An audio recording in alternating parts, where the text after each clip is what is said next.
Welcome to the second episode of Outliers, where we are exploring the amazing brands and the outlier ads that built them, diving into the history of a brand's creative performance to understand just how exceptional some creative is. Then we're going to break it apart and try and understand what we can learn from that individual ad, as well as what it teaches us about how we should think about our creative strategy.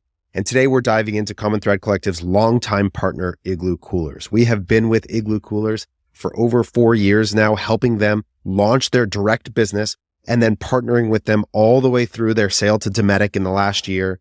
And it's been a wonderful relationship where they have grown as an e-commerce business out of a legacy traditional retailer, learning how to build and sustain and scale an e-commerce business. And of course, Meta has been behind a lot of that, powering much of their growth. In the last 4 years, we've launched over 10,000 ads on behalf of Igloo Coolers. And some of the data that you can see is layered here in our scatter plot. And once again, we're going to continue to reinforce the point. You can see how across 10,000 ads, how rare the outliers are. In this case, we have a few different ads that came pretty close to taking the mantle as the greatest ad ever. And we're going to look at a couple of them to understand what they are. We're going to find one that's a common narrative amongst most brands. Can you guess what it is? I bet you can. It launched very early on and has sustained for most of the history of the business. But if you look throughout the history of the brand, let's start by understanding what we always point to, which is the average spend per ad. Again, a lot of times in this series, what I'm trying to emphasize for all of you is that when we build creative, we need to expect the average outcome, hope for the upside and the optimism of the maximum result, but understand what it looks like to build an ad account with a plan for an average outcome. In the case of Igloo, over the course of the last 4 years or so, their mean outcome, the average outcome of spend per ad, is $2,810.20.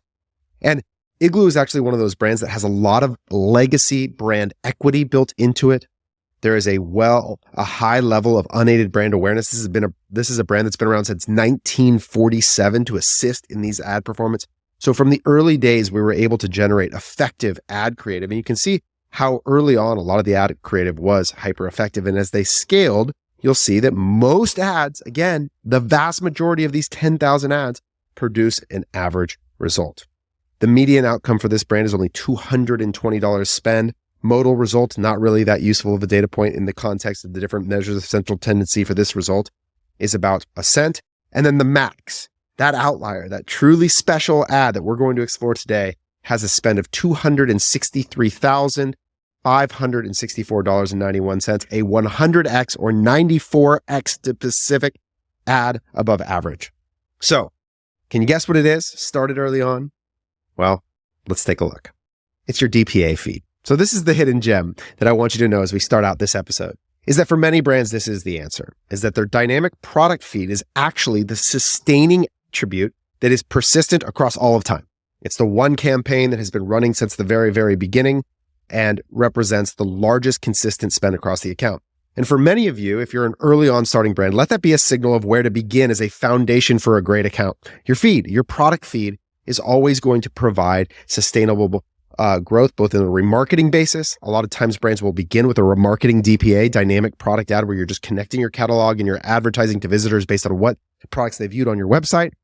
Or nowadays, it's more common also to see DABA, dynamic ads, broad audiences, which is prospecting for new customers using just your product feeds.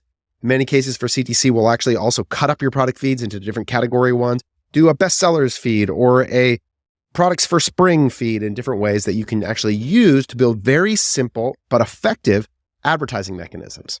But for the sake of this episode, I want to go a little bit deeper. I want to explore something a little bit more interesting in terms of the creative construct. If you remember last week, if you haven't watched the Bamboo Earth episode, go back and watch. It was a long form video that featured a bunch of different CGC, customer generated content, in the ad format. Well, if we set aside this dot, and actually the two of the top three here are different product feeds for Igloo Coolers, but there is one that is a separate ad right here. This number 2 ad that was launched in September of 2022, that's the one we're going to explore today. And this is the second greatest ad of all time, only $10,000 behind that max outlier in the news feed. Let's take a look at what it is. This ad right here. And now you'll notice right off the bat, first thing to recognize, this is not a video. This is a static image ad. And so one of the things that we're going to see inside of a lot of these episodes and part of the point of this whole series is to break apart some tropes that exist around videos better than static. There is no categorically definitive right answer for your brand. Outliers comes in all forms, sizes, shapes, colors, etc. And today we get to explore this static image ad. This is for one of their best-selling products at Igloo, a product called the Cool Tunes Cooler, which you can see pretty clearly is a speaker and cooler mixed together in a way that's consistent with the ideas of the brand position. If you go back and listen to my episode on the e-commerce playbook podcast this past week, I had an interview with Brian Garofalo, the now CEO of Skull Candy, who was the CMO of Igloo at the time that we ran this ad. And he talks about the brand position that he established for Igloo. It's something called FADA, which is an acronym. And the first part of that acronym is F for fun. One of the things that Igloo really wanted to position themselves as a counter to Yeti, one of their biggest competitors in the space, was that idea is that Igloo is present for fun. And so everything that they do, you'll notice the retro color throwback, the vibe of the imagery, everything about it is intended to be present in moments of fun. And there's something about this image that authentically captures that in a way that perfectly speaks to who the customer is.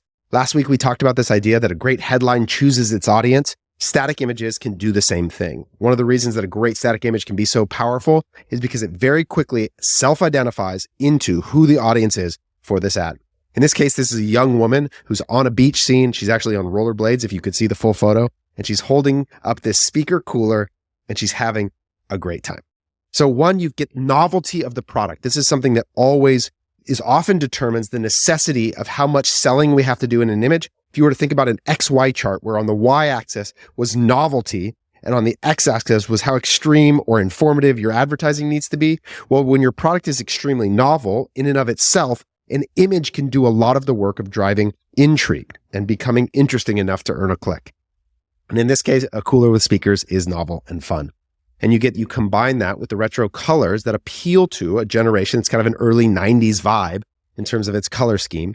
And you'll see, listen up, retro fans, we brought back the Cool Tunes, the Playmate boombox we originally released in 1989. So it's a throwback to a previous product that they had released almost 30 years prior and gives people the opportunity to engage it. And what's amazing about this image is that it was one of the first ones that we included in the initial launch of the campaign. You'll see the headline, rewind, hit play, Cool Tunes is back. But it also has driven a massive amount of engagement, right? And you'll see it amongst the demographic of people that maybe they had one in 1989, maybe they were a kid when it first came out.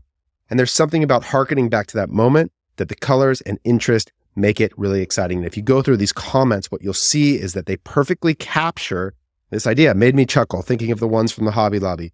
I love this little thing. Here's your paycheck. Very good. Sounds fun. Love the theme. Everything about it illustrates that this image perfectly captures the attention that they're after. And so for Igloo, not only does this start with an image like this and a great ad like this, I want to actually highlight begins with brand positioning. It begins with being thoughtful about who you are and what you're trying to communicate. And then it goes to merchandising, product development that matches that brand position. And then that parlays into photography. But all of those things exist prior to this ad being so successful. And no matter what we tried, again, like many cases, I'll give you an example. We've done lots of different ads for the Cool Tunes, including some different licensing. You can see the beach images, parties. We had lots more images and photo shoot from this woman in this ad. Nothing was able to beat it. It was truly an outlier ad. To this day, it is still running in the ad account, and we haven't been able to defeat it. So yet again, one of those moments where from the very beginning, we tapped into something for whatever reason that just became a part of the ad account in a foundational way that helped to lift Igloo Coolers into the position that they're in today. So as we look at this, remember, when you think about the performance, oftentimes these things aren't just a mistake. They're not happenstance.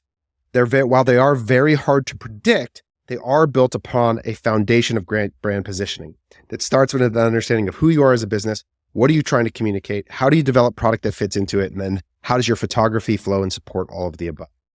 So thank you for tuning in. This is episode 2 of Outliers. We'll be back as we dive into more examples of the outlier ads that have helped to build your favorite amazing brands.